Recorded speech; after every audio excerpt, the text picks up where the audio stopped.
Very good morning, students. Myself, Vijay Lakshmi, working as assistant professor in ISL Engineering College. In the last session, we have seen the Unit 4 last topic, that is about gaseous fuels. And along with that, we have seen the DeLong's formula numericals. So today, I'm going to start the Unit 5.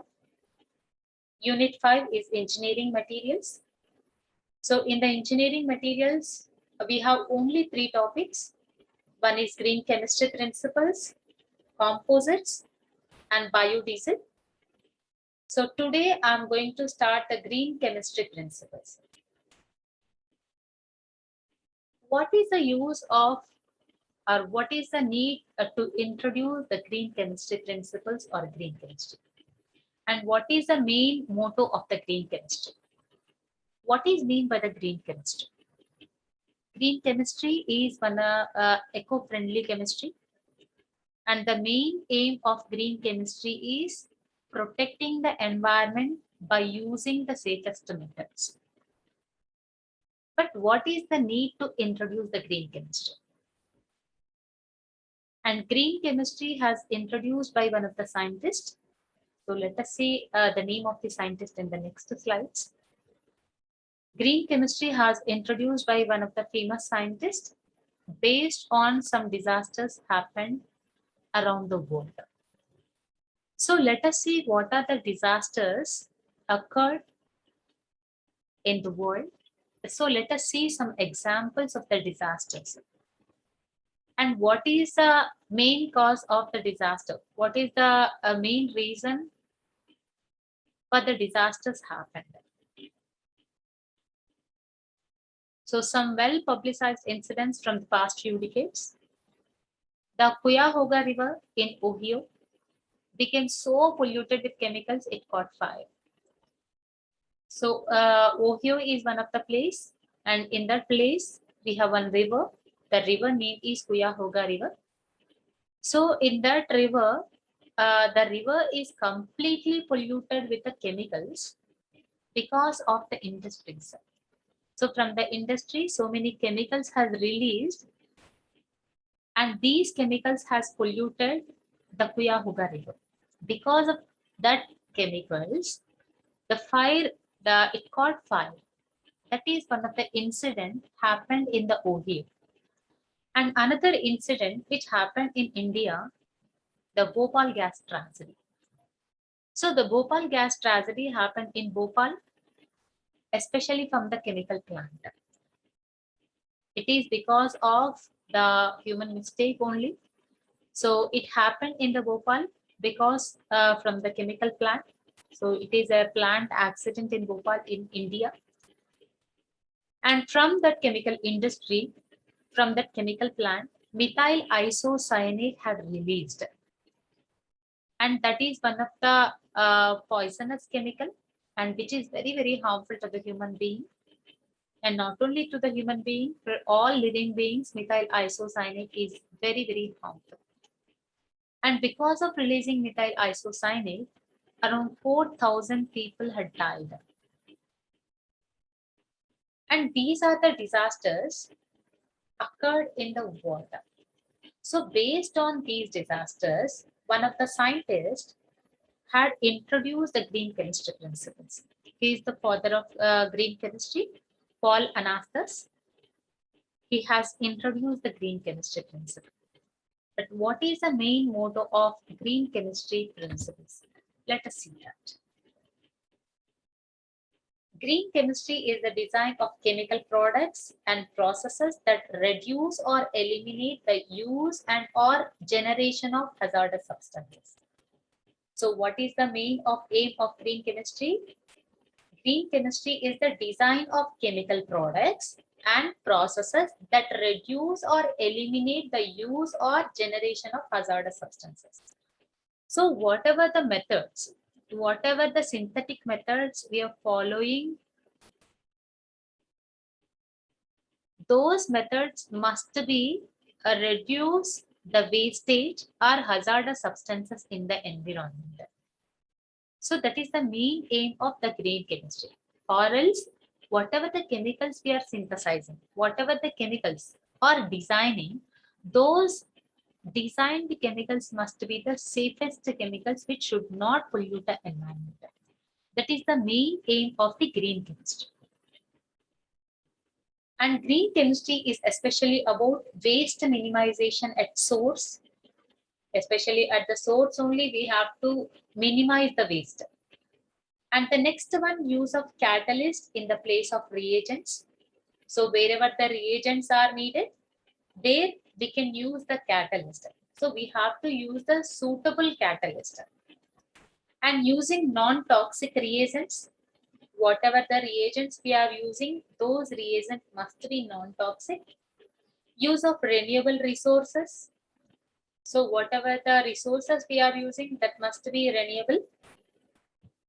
Improved atom efficiency and use of solvent-free or recyclable environmentally being solvent systems. So this is about the green chemistry. So briefly we can see in the next slides what are the 12 principles under the green chemistry.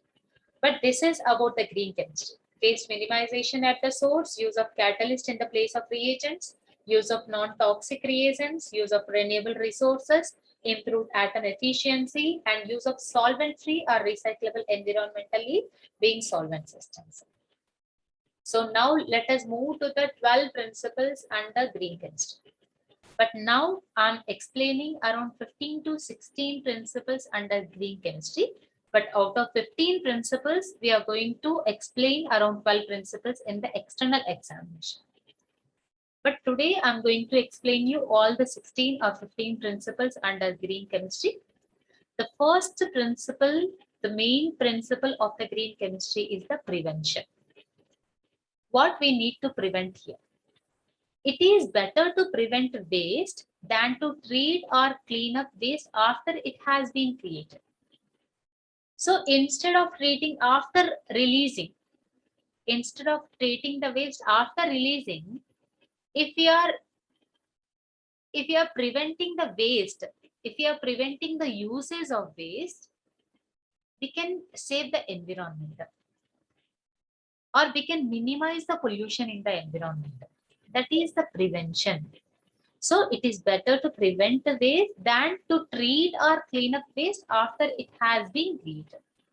So the chemical processes, how the chemical processes are, so many chemical processes are releasing the waste. But what we are doing after releasing the waste, this waste is treating. But instead of this method, if we are choosing the second part, what about the second part? In the second part, whatever the process we are using, in that process, there is no waste releasing. So like that, we have to prevent. That is the main aim of the prevention. And the second one is the atom economy. Atom economy is very, very important even for the short answer question also. Atom economy, synthetic method should be designed to maximize the incorporation of all materials used in the process into the final product. So how the synthetic method should be? The synthetic method, in the synthetic method, whatever the reactants we are using, whatever the materials we are using, those materials completely should convert to the final product. I will take one example to explain this. So let us assume we are taking the two reactants, one is A and another one is the B. We are taking the two materials or two reactants here. These two reactants are giving the C product. And let us assume the molecular weight of A is 50 and B molecular weight is around 70. Just let us assume B molecular weight is around 70. And 50 plus 70 should be 120. That means C molecular weight should be 120. Yes. So whatever the method we are using, whatever the method we are following, in that method, all the material should be converted to the final desired product. So like that, we have to choose the method. Like that, we have to choose the path. Yes, that is the main aim of atom economy. But if you are getting instead of uh, instead of one product, if you are getting the two products, let us assume C product molecular weight is around 90 and D molecular weight is 30. So are we getting 100% of the product here? We are not getting 100% of the product here because its molecular weight is around only 90 and remaining wastage, that means the byproduct or the additional product is product molecular weight is 30. So in this we are not getting 100% of the product. But atom economy main aim is we have to synthesize 100% of the product. In the first example, we got the 100% product because their C molecular weight was 120. But in the second example, we are not getting 100% of the product. So because of this, we are throwing this waste in the environment and it is polluting the environment.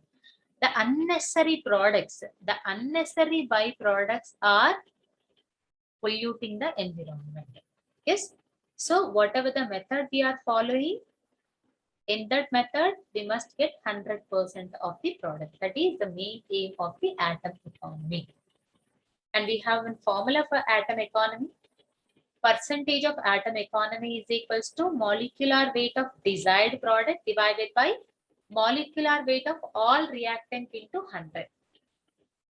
So in the first example, what was the molecular weight of C?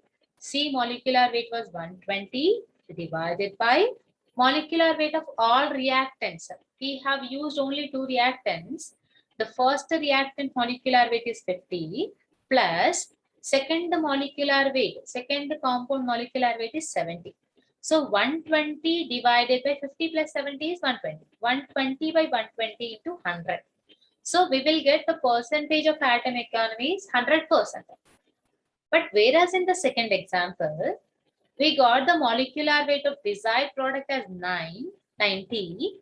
90 by total is 120. 90 by 120 into 100. So here how much we are getting? Are we getting 100% here? No, we are not getting 100% here. We are getting around 70 to 80% of the product only. Yes. So the main aim of atom economy is synthesizing 100% of the product. So let us see some examples here.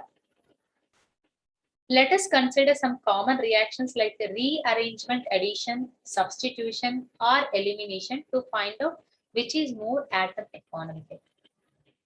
So let us see here.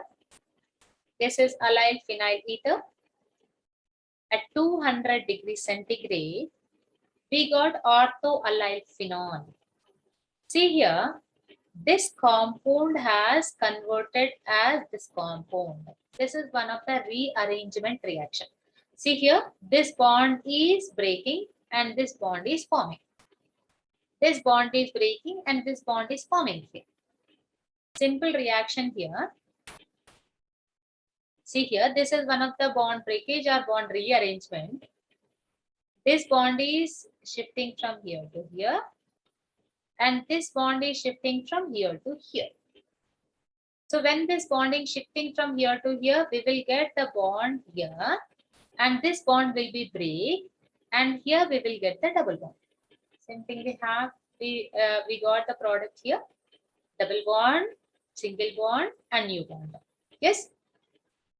So is there any elimination of the product or is there any additional product? No, there is no additional product. So we got 100% of the product here. This is a simple method and we got the 100% of the product. So like that we have to choose the path. Like that we have to choose the method. And this is another example. This reaction is called as the Diels order reaction. In this reaction also just the rearrangement of the bonds. This is simple addition reaction. This is simple addition reaction, same like the previous reaction here. See here, this double bond is shifting from here to here. this double bond is shifting from here to here, and this double bond is shifting from here to here. So when this bond is shifting from here to here, we will get a new bond here. And this double bond is converts to the single bond because one of the bond is shifting from here to here.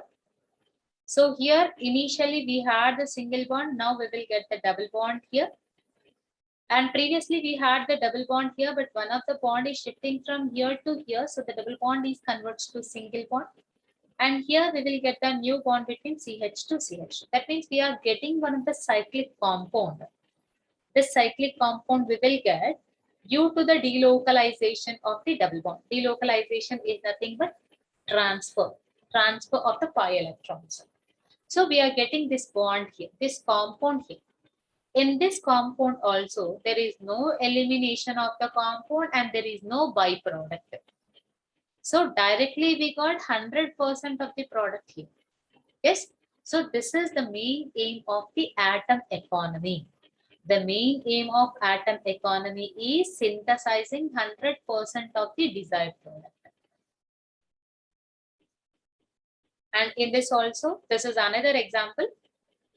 See here, the molecular weight of the first reactant is this. Molecular weight of the second reactor is this. And this is our desired product. See, our desired product molecular weight is 87.106. And this is the byproduct or the additional product. This molecular weight is 46.06. So in this example, we are not getting 100% of the product. Yes. So we should not choose like this path to get or to synthesize our desired product. And the next principle, less hazardous chemical synthesis. So whatever the chemical synthesis we are choosing, that must be less hazardous. It should not be hazardous and it should not pollute the environment. Wherever practicable, a synthetic method should be designed to use and generate substances that possess little or no toxicity to people or the environment. Yes. So whatever the methods, whatever the synthetic methods are designing, those designed synthetic methods must be non-toxic or less toxic to the environment and to the people. And next one, design safer chemicals. Whatever the chemicals we are designing, those designed chemicals must be safe. Those must be non-toxic. Yes. So chemical products should be designed to affect their desired function by minimizing their toxicity. And the next one, use of renewable feedstock. Yes. So whatever the feedstock or whatever the materials we are using, those materials must be renewable. Should not be non-renewable, like solar power system. Yes. So we must use the renewable feedstock. We should not use the non-renewable resources. A raw material or feedstock should be renewable rather than depleting whenever technically or economically practical. Yes. So we should depend on the renewable feedstock. We should not depend on the non-renewable feedstock. Instead of depending on the fossil fuels, we can depend on the electric vehicles, or we can depend on the solar systems or solar vehicles. That is one of the examples. We have many examples for depending on the renewable feedstocks. And see here, I'm giving one example here. The use of phosgene in the synthesis of polycarbonates. Here, phosgene is one of the compound. And we are synthesizing the polycarbonate by using these two compounds here. And here, this one is one of the safest chemical synthesis here. And in this, the phosgene is not releasing any pollutant in the environment. But no need to write this example, this lengthy example here. Diphenyl carbonate as an alternative using fasting.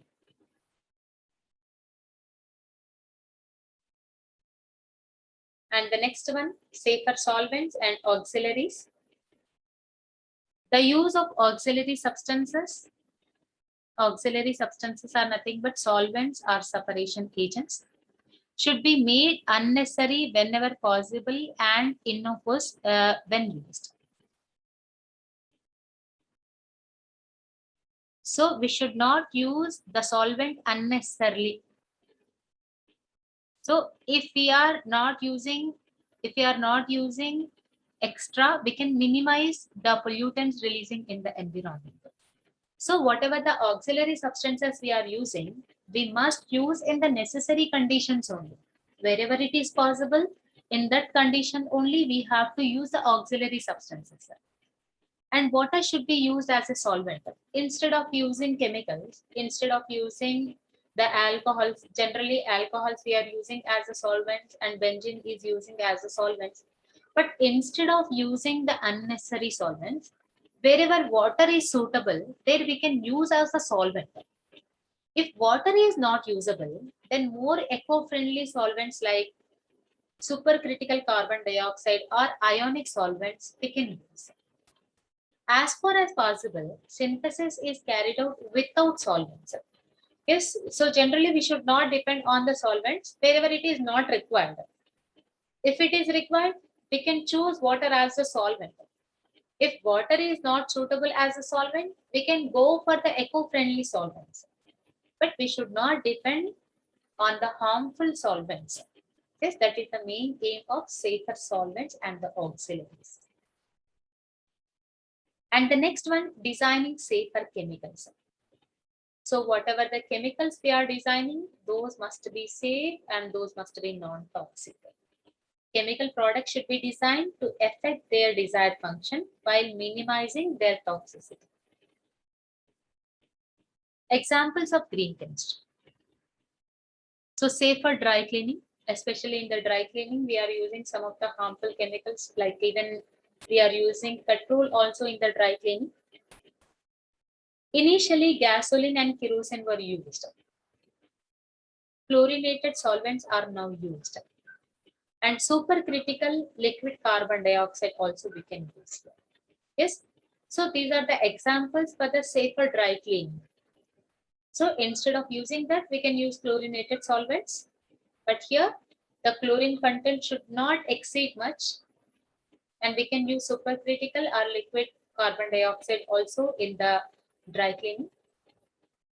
And one more example, lead pollution has been decreased by replacing tetraethyl lead with less toxic additives such as MTBE and ETB. That is methyl tertiary butyl ethyl or ethyl tertiary butyl ether. So we have seen about the leaded petrol in the knocking process. Yes, to minimize the knocking, what we are adding to the petrol, we are adding tetraethyl lead to minimize the knocking characteristics of petrol. But what tetraethyl lead is doing, it is releasing some harmful chemicals in the environment. That means leaded petrol is releasing some harmful chemicals in the environment. So to minimize that, to minimize the lead pollution, we can use the less toxic additives. What are the less toxic additives? MTBE and ETB. Methyl tertiary butyl ether and ethyl tertiary butyl ether are less toxic than the tetraethyl lead. And the next one, design for energy efficiency. Energy requirements of chemical process should be recognized for their environmental and economic impacts and should be minimized. If possible, synthetic methods should be conducted at ambient temperature and pressure. Yes, so to understand this concept, just I will take an example that if I want to prepare one of the product, just let us assume I want to prepare the B product. I want to prepare the B product by two methods. I have the two methods to prepare the B product. The first method is Just a minute. So the first method is, in the first step, we can get the product in 1 day, but only by increasing the temperature and pressure. So generally we can prepare this product, even at the room temperature also, but it will take some time. To get the product immediately, what I'm doing here, I'm increasing the temperature and pressure to synthesize B. But in the second method, that means in the second method, what I'm doing in method 2, I'm synthesizing B at room temperature. So that means we are not increasing the temperature here. At room temperature, I'm synthesizing B, but it is taking around 5 to 6 days of the time. No worries, we can prepare the product at room temperature, even it is taking more time. Because in the second method, there is no releasing of unwanted heat in the environment and there is no pollution in the environment. But in the method 1, what is happening? Because of increasing the temperature, suddenly, what happened here? The unwanted heat is releasing in the environment. So, we have to design for the energy efficiency. How? We can synthesize or we can follow the synthetic methods at the ambient temperature wherever it is required. So otherwise we can increase the temperature, but wherever we can prepare the compounds at the room temperature, we can use the ambient temperature only. This can be achieved by use of proper catalyst and the enzymes, use of microorganisms for organic synthesis, and use of renewable materials. Yes, this is about design for energy efficiency. Alternative feedstock in the synthesis of adipic acid.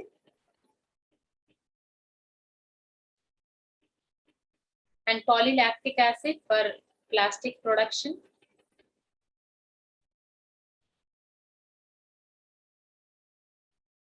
And the next one, reduce derivatives. Derivative is nothing but it is like byproduct, but not similar to that, like byproduct only. So let us assume I want to synthesize the chlorobenzene. Yes, I got the chlorobenzene. But in addition to this, I got another compound. I got the derivative of this. I got another compound, either bromobenzene or I got the dichlorobenzene. Yes. So this is the derivative of this compound. This is similar to this compound. But I want to synthesize only this compound, but I got the additional compound. I got the bromo compound also. But what is happening here? Same like the second, that atom economy. What we are doing here, we are throwing this in the environment. How we are throwing? By using the excess amount of solvent, we are washing out this compound. So if we are reducing the derivatives, we can save the environment by minimizing the pollutants releasing from the synthesis. So unnecessary derivation should be minimized or avoided if possible, because such steps require additional reagents and can generate waste. Yes, why need additional reagents? Because for washing, we need to use another solvents. We need to use the additional reagents for removing the compound. So if we are minimizing the synthesis of derivatives, we can minimize the pollution. And next one is the catalysis. Catalytic reagents are superior to stoichiometric reagents. So compared to the stoichiometric reagents, catalytic reagents are the superior. But what is the use of catalyst? Till intermediate, we have seen the use of catalyst is only to increase the speed of the reaction. But not only increasing the speed of the reaction, it is also decreasing the energy requirement and also minimizing the waste. And also increasing the quantity of the compound that you have seen in the moving bed catalytic reactor. Yes, so catalyst is increasing the reaction speed and decreasing the energy requirement and minimizing the waste. Catalysis. Catalytic reagents are superior to the stoichiometric reagents that we have seen in the previous slide now. And the next one, designing of degrading products. Designing of degrading products. Chemical products should be designed so that at the end of their function, they break down into innocuous degradation products and do not persist in the environment. So what is happening here? Chemical products should be designed so that at the end of their function, they break down into degradation products and do not persist in the environment. For example, polyethylene, polystyrene are not biodegradable. These are not degradizing in the environment. But biodegradable polymers like polyhydrobutyrate, hydroxyvalerate, yeah, these are the biodegradable polymers. So whatever the products we are designing, those must be degradized in the environment. Those must be degradized in the environment, which should not create any harmful impurities in the environment. So like that, we have to prepare the biodegradable polymers. So nowadays, everyone are following or everyone are depending on the biodegradable polymers only. Yes, because these biodegradable polymers are saving the nature and these are minimizing the pollutants in the environment. And these are the additional principles only, but just let us look into this. New analytical methods or real-time analysis for population prevention. Analytical methodologies need to be further developed to allow for real-time in-process monitoring and control prior to the formation of hazardous substances. So simply real-time analysis is nothing but continuous monitoring. Continuously, we should monitor the process. For example, if we are missing the monitoring, maybe it leads to explosion. It leads to accident. Yes. So continuous monitoring is very, very essential in the synthetic methods. And also it is very, very useful whether the hazardous substances are releasing or not. Yes. So this is about real-time analysis. And next one, safer chemicals for accident prevention. So whatever the chemicals, this already we have seen in the first principles. It is similar to that. So whatever the chemicals we are using in the laboratories and in the industry, it must be prevent the accidents. For example, I will take one best example that many of the paint industries, benzene is using as a solvent. But benzene is one of the carcinogenic agent, which causes cancer to the human being. So human being should not smell the benzene continuously. Instead of the benzene solvent, we can depend on the other solvent, which is similar to that. Yes. So whatever the chemicals we are using, that must be safe and which should be prevent the accidents. And the last one, safer chemicals for accident prevention. The same one, safer chemicals for accident prevention is nothing but whatever the chemicals we are choosing, that must be prevent the accidents. Yes. So this is about the green chemistry principles. So out of 15 principles, you are going to write only 12 principles in the external examination. So thank you so much. Remaining we will see in the next.